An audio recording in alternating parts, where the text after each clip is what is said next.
Long ago, in a city not that far from here, when I was a student, two friends and I were moving into an apartment.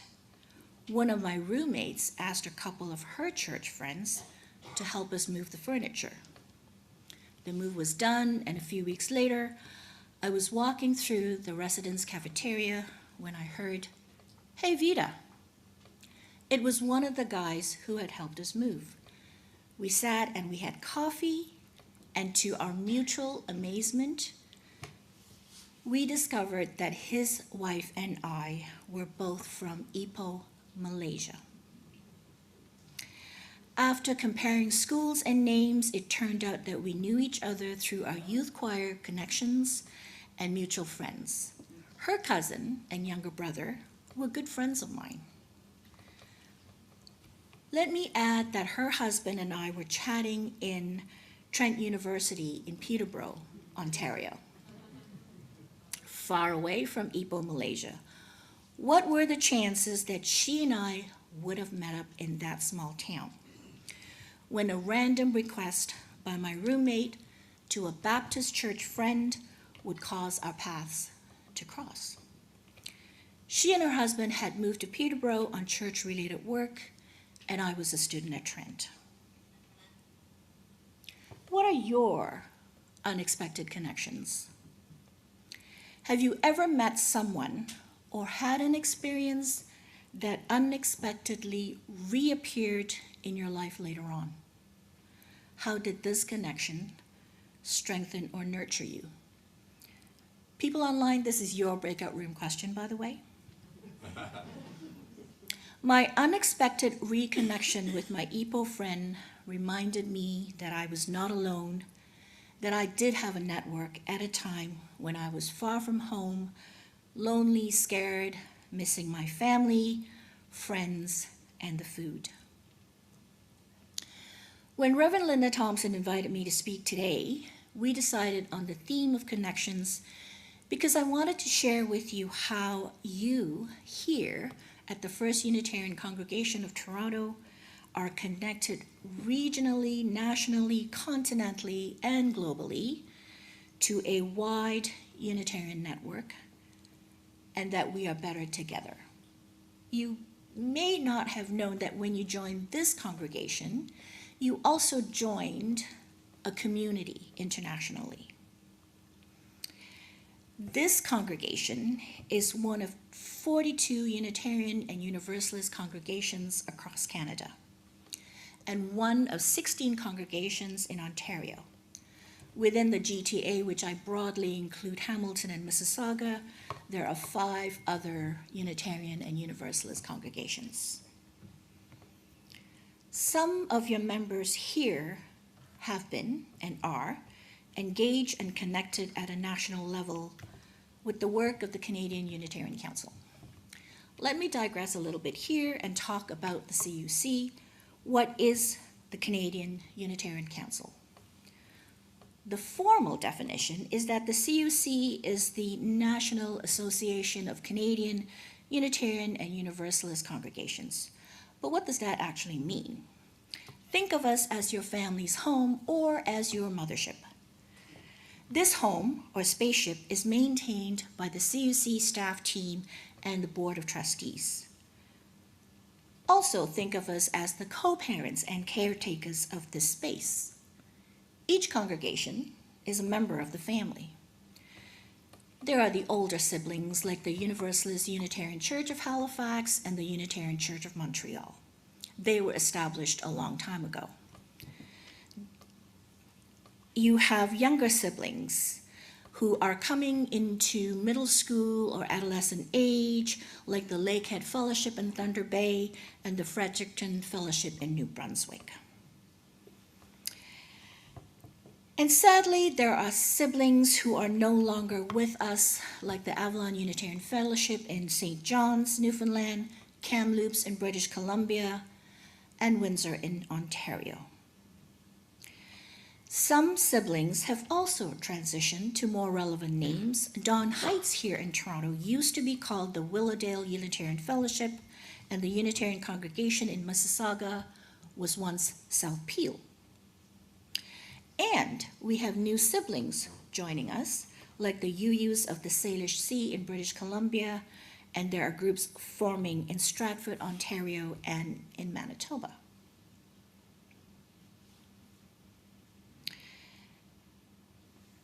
As co-parents and caretakers, the CUC board and staff aim to have open, transparent, and accountable relationships with you. We provide nurture in the form of programs and resources and consult with you as much as we can before making big decisions. We aim to help congregations do with that which is challenging to do on your own, like providing education and sessions on topics of importance to us, like resisting the anti-trans movement, healthy conflict management, how to write charitable purposes and policies, and work on truth and reconciliation with Indigenous peoples. In turn, congregations do their part by sharing their own resources, the chores, if you will, and by sending in annual program contributions to help with the maintain and upkeep of the CUC home. And as families do, we sometimes have gatherings. We used to have more in-person gatherings, but now most of our gatherings are online. Once a year, we make decisions that affect us all at the annual general meeting, sometimes with arguing and disagreements, and sometimes without, which may or may not erupt at family gatherings. As adult children, you may not always need the family home. You are independent and live your independent congregational lives. But isn't it good to know that you can come home, maybe just to check in and have a chat, or to ask for information and help when you need it? Because we are stronger together. Now, coming back to this congregation and your national connections, I'm going to mention some names. If you're here, put up your hand if you hear your name. Ellen Campbell was a previous executive director of the CUC, and she also served on the CUC Board of Trustees. Reverend Mark Morrison Reed, the reading we just heard, had also been on the CUC board and served as its president. Art Brewer championed the Welcoming Congregations program, which resulted in 100% of our congregations becoming welcoming congregations. Thank you, Art.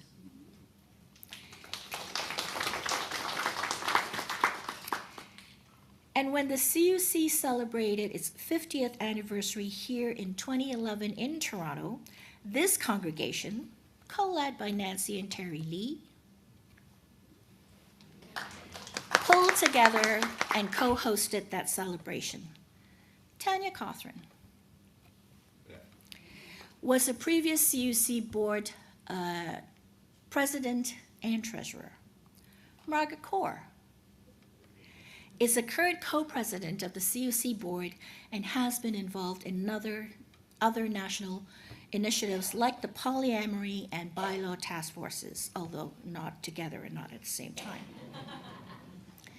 Maya Ferguson-Klinowski and Bridget McFadden are part of the online national young adult community. Maya has hosted Gathered Here. Calvin Drake is a past CUC board member and president, has been and continues to be part of national initiatives, and provides so much tech support to the CUC, and is currently your faithful link to the Canadian Unitarian Council, keeps you informed of news and events happening. Dallas Bergen and Daniel Fong have participated in national music initiatives.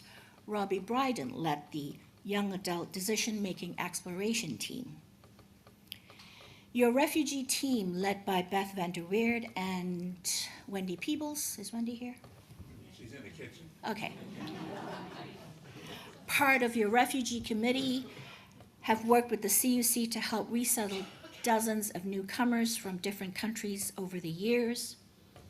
Reverend Sean Gauthier served the faith continentally when he was on the Ministerial Fellowship Committee that credentials ministers and is currently, much to our delight, the Minister Observer to the CUC Board.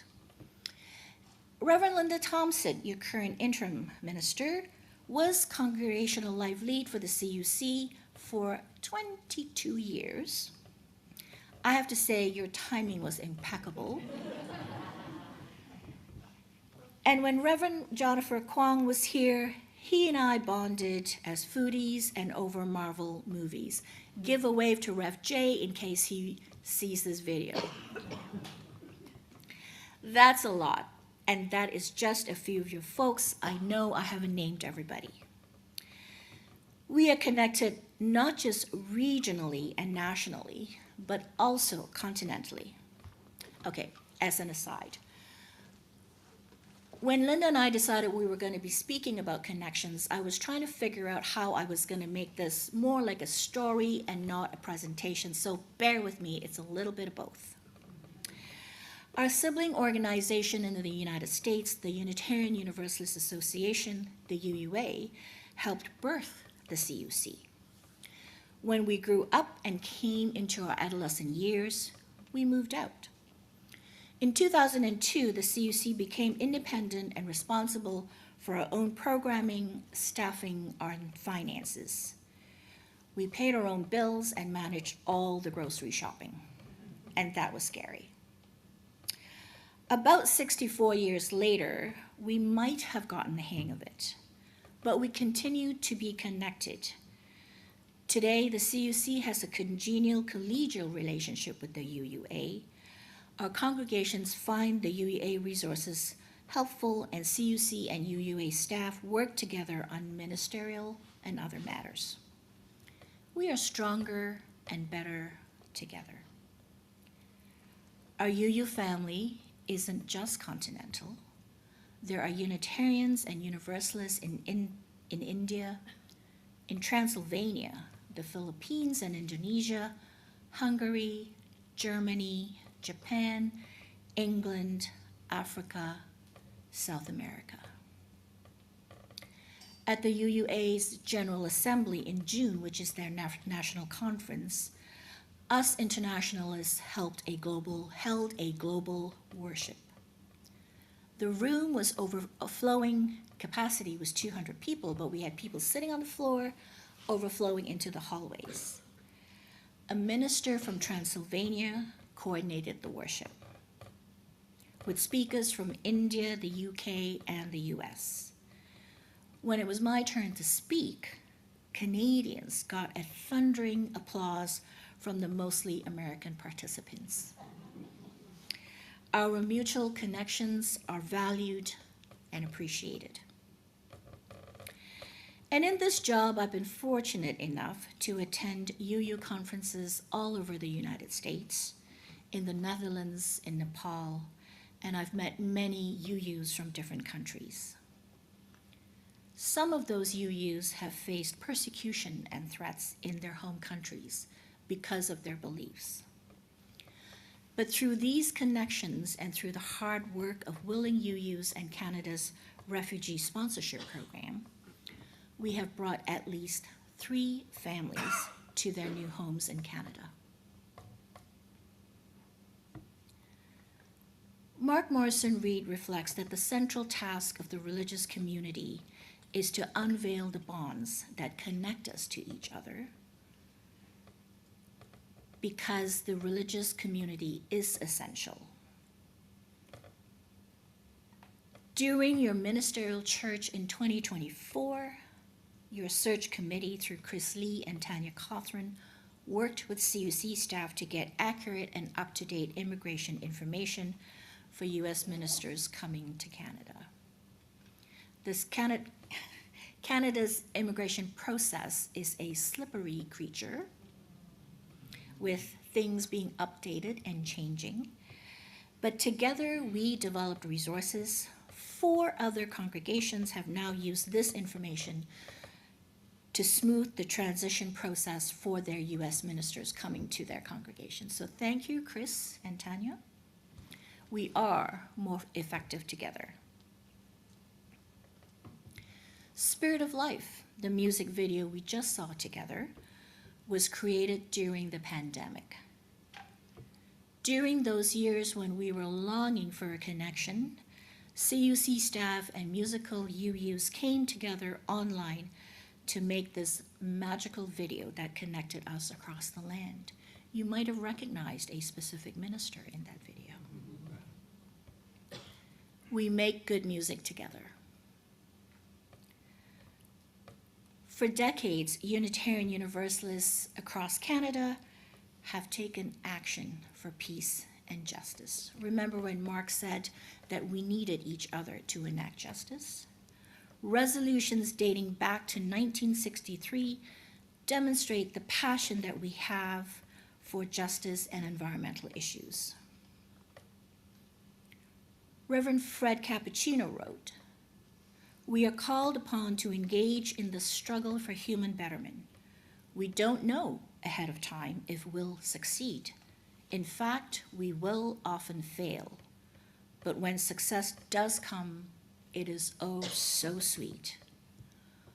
One of these successes was the legalization of same-sex marriage in Canada. Canadian UUs started advocating for LGBTQ+ rights in the early 1970s.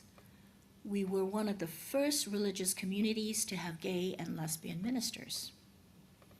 5 Unitarian youth from Calgary built a 500-foot rainbow banner and took it to Parliament Hill in Ottawa in support of equal marriage. In 2005, when the same-sex marriage bill was enacted, Gilles Marchaldon of your own congregation and Gord Klassen used a piece of this banner in their wedding celebrations. In fact, a 150-foot piece of that rainbow banner now lives in the Canadian Museum of History in Ottawa. We are stronger together. Canadian Unitarians also advocated for the right to choice in dying, and maybe this information is not well known to most Unitarians. The CUC worked with the organization Dying with Dignity in the early days.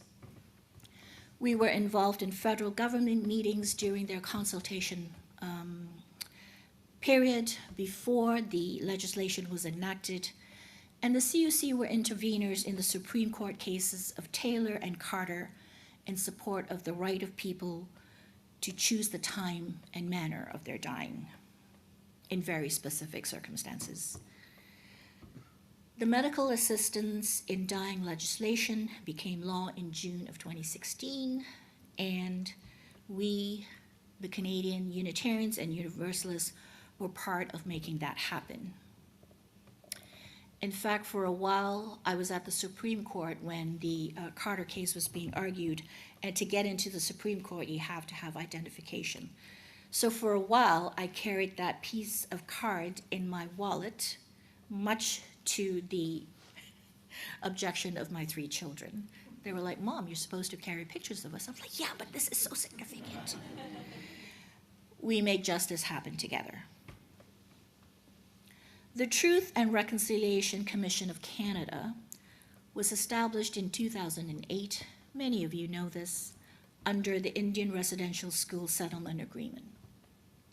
The TRC's mandate was to document the history and impacts of the residential school system on Indigenous children and to guide the process of reconciliation between governments, churches, religious peoples, Indigenous peoples, and Canadians. The TRC traveled across Canada. They talked to thousands of survivors. In 2014, the CUC delivered a statement to the TRC in Edmonton, Alberta. We committed to promoting the information and the truth about the impact of the residential school systems. We committed to creating materials to educate ourselves and our congregations. And to this end, we developed and shared the truth, healing, and reconciliation guides for all ages, training facilitators in congregations to do this work. In 2015, the Commission released its final report, and this included 94 calls to action, urging governments to address the ongoing harms of residential schools and work towards reconciliation. The CUC committed to supporting this and the United Nations Declaration of the Rights of Indigenous Peoples. To live this out, we create and share programming and resources like the upcoming September Reconciliation Month events, which includes Reclaiming Education, a conversation with the Director of Education of Kanesatake. Check the CUC e-news for more information. Or talk to me during coffee hour, because we do more together. What connections are valuable to you? Which connections hold deep meaning and nurture you? Here, you held together over the almost 20 years of finding and coming home to this space. That is remarkable. Are there yet to be discovered connections? Something that is unknown that could delight you or excite you to embark on a new or different journey? How do you connect to each other? Do you know enough about each other? Find out. As UUs, when we travel or go to other places, we might visit another UU congregation or meet up with other UUs. And visiting each other allows us to share experiences, to know each other's stories and contexts, and to strengthen our sense of belonging within the wider international community. One of the most meaningful relationships in my life came about because of the UU connection. My late partner, Paul, was a member of the neighborhood congregation here in Toronto. He was a comedian and did shows for Yuck Yucks. Do you know Yuck Yucks? Okay. At the time, I was living in St. John's, Newfoundland, and part of the now dissolved Avalon Unitarian Fellowship. Paul was scheduled to go to the St. John's Yuck Yucks for a show, and as one sometimes does, emailed ahead to the fellowship to ask if anybody there was interested in going to the show and meet up for coffee. For some reason, that email got routed to me, and I thought the least I could do was pick up the guy from the airport and deliver him to the hotel. I didn't know Paul. Checked about on Google, thought, okay, he maybe doesn't look that scary. That short errand turned into a 3-hour lunch, and I almost forgot to pick up my daughter from school. Paul was terminally ill, and he shared this with me that weekend that we met. He was generous, kind, funny, compassionate, and a very loyal human being, and we had 5 years together before he died in January 2014. So, nurture your connections. Pay attention to those that bring you joy and meaning. Explore the possibilities, even if, and maybe especially when they're scary, because you just never know. Some may lead nowhere, but sometimes the best things happen. Synchronicity is real. The knee bone is indeed connected to the thigh bone, and apparently to hedgehogs. And remember, our religious community is essential. For alone, our vision is too narrow to see all that must be seen. Our strength is too limited to do all that must be done.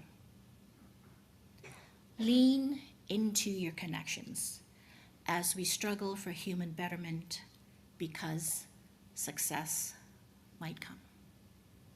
Thank you.